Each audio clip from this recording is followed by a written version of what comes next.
आज हम पढ़ेंगे कक्षा 9वीं की सहायक पाठ्य पुस्तक कृतिका का पहला चैप्टर इस जल प्रलय में, जिसके राइटर है फणीश्वर नाथ रेणु।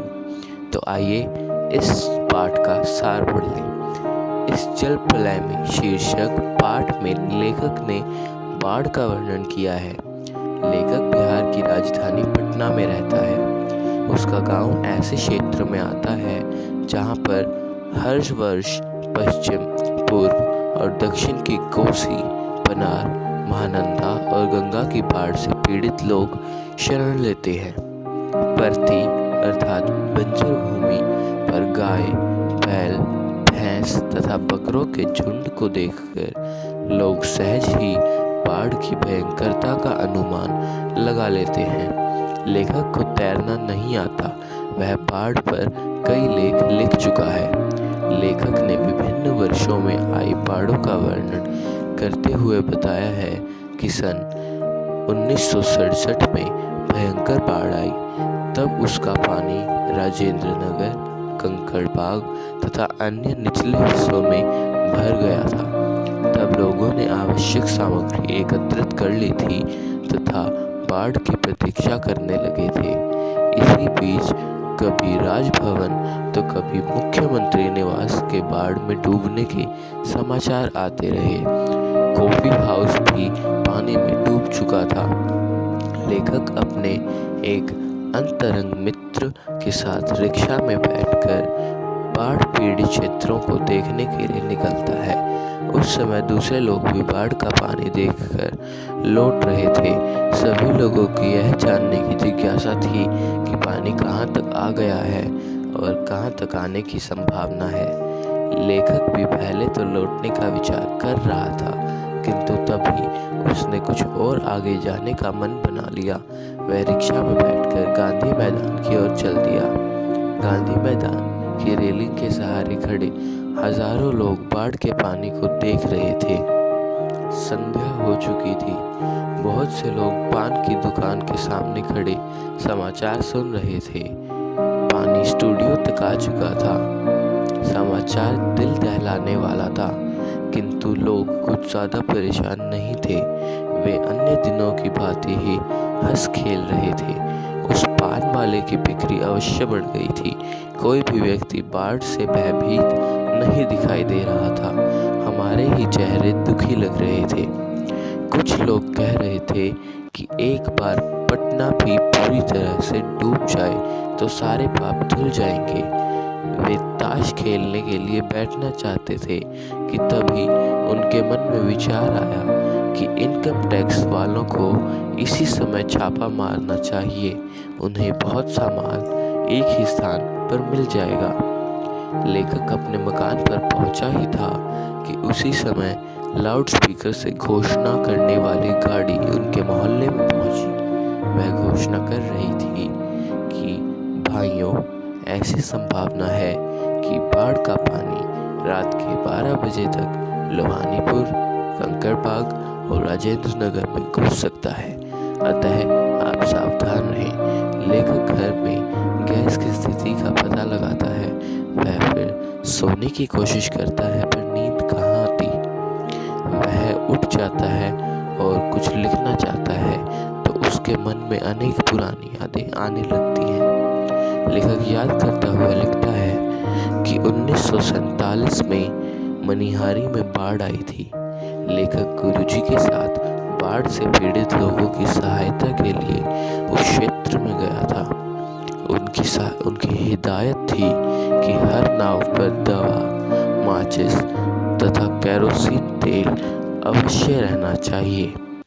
इस प्रकार सन 1949 में लेखक महानंदा की बाढ़ से घिरे वापसी थाना के एक गांव में लोगों की सहायता के लिए पहुंचा। वे नाव पर चढ़ाकर बीमारों को कैंप तक ले जाना चाहते थे कि एक बीमार के साथ उसका कुत्ता भी चढ़ गया, किंतु दूसरे लोगों द्वारा ऐतराज करने पर वह व्यक्ति अपने कुत्ते समेत नाव से नीचे कूद गया था।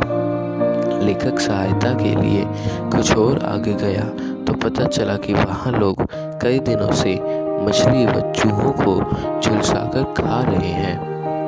इसी प्रकार सन 1967 की बाढ़ में जब पुनपुन का पानी राजेंद्र नगर में घुस आया था तो एक नाव पर कुछ सजे धजे युवक युवतियों की टोली सी किसी फिल्म में देखे हुए कश्मीरी का आनंद घर बैठे लेने के लिए निकली थी। नाव पर चाय बन रही थी। एक युवती अनोखी अदा से नेस्कैफे के पाउडर को मथकर एस्प्रेसो बना रही थी। दूसरी लड़की रंगीन पत्रिका पढ़ रही थी। एक युवक उस युवती के सामने घुटनों पर कोहनी टेक कर डायलॉग बोल रहा था। एक ट्रांजिस्टर पर कोई फिल्मी गाना बज रहा था। लेखक रात के 2:30 बजे तक जागता रहा, किंतु तब तक बाढ़ का पानी नहीं आया था। सभी लोग जागते रहे। उस समय लेखक के मन में अपने मित्रों के प्रति चिंता हुई कि न जाने किस हाल में होंगे। लेखक को नींद नहीं आ रही थी। वह फिर लिखने बैठ गया, पर इस समय वह क्या लिखे। 5 बजे लेखक फिर आवाज़ सुनता है कि पानी आ रहा है। वह दौड़कर छत पर गया। उसने देखा कि चारों ओर से लोगों की चीख पुकार सुनाई दे रही थी। पानी की लहरों का नृत्य भी दिखाई दे रहा था। पानी तेज गति से सब कुछ अपने साथ समेटता हुआ आगे बढ़ रहा था। लेखक बाढ़ को तो बचपन से देखता हुआ आ रहा था, किंतु पानी इस तरह आता उसने कभी न देखा था। अब मैं आपको परीक्षा में पूछे जाने वाले कुछ महत्वपूर्ण प्रश्न बताता हूँ। प्रश्न 1 है, बाढ़ की खबर सुनकर लोग किस तरह की तैयारी करने लगे। उत्तर है, जो ही बाढ़ आने की खबर सुनी तो वे घरों में आवश्यक सामग्री एकत्रित करने लगे। लोग ईंधन, आलू, मोमबत्ती, दिया सलाई, पीने का पानी व दवाइयाँ आदि जमा करने लगे तथा बाढ़ आने की प्रतीक्षा करने लगे। लोग घरों से निकल कर बाढ़ के पानी को देखने के लिए आ जा रहे थे। प्रश्न 2 है, मृत्यु का तरल दूत किसे कहा गया है और क्यों। उत्तर, लेखक ने बाढ़ के निरंतर बढ़ते हुए जल को मृत्यु का तरल दूत कहकर पुकारा है, क्योंकि बाढ़ के पानी ने न जाने कितने लोगों को मौत की गोद में सुला दिया है और न जाने कितने घरों को तबाह कर दिया है। यही कारण है कि लेखक ने बाढ़ के जल को मृत्यु का तरल दूत कहा है। प्रश्न 3 है, खरीद बिक्री बंद हो चुकने पर भी पान की बिक्री अचानक क्यों बढ़ गई थी।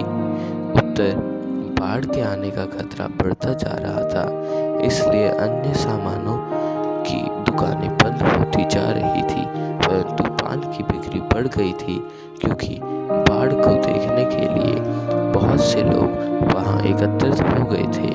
वे बाढ़ से भयभीत नहीं थे, अपितु हंसी खुशी और कौतूहल से युक्त थे, इसलिए वे समय गुजरने के लिए वहां खड़े थे। ऐसे में पान खाने की इच्छा उत्पन्न होना स्वाभाविक था। इसलिए यह बात सही है कि दूसरे सामान की दुकान बंद होने लगी थी, परंतु पान की दुकान पर भीड़ बढ़ रही थी और पान की बिक्री भी अचानक बढ़ गई थी।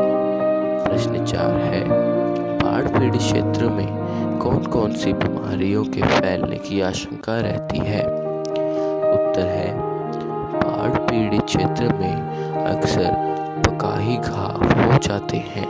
गंदे पानी से लोगों के पांवों की उंगलियां गल जाती हैं और तलवों में भी घाव हो जाते हैं।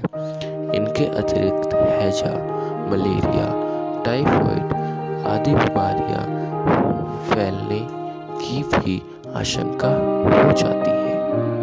तो बच्चों, यहाँ पर हमारा पाठ खत्म होता है। हमारे चैनल हिंदी जानू को सब्सक्राइब करें और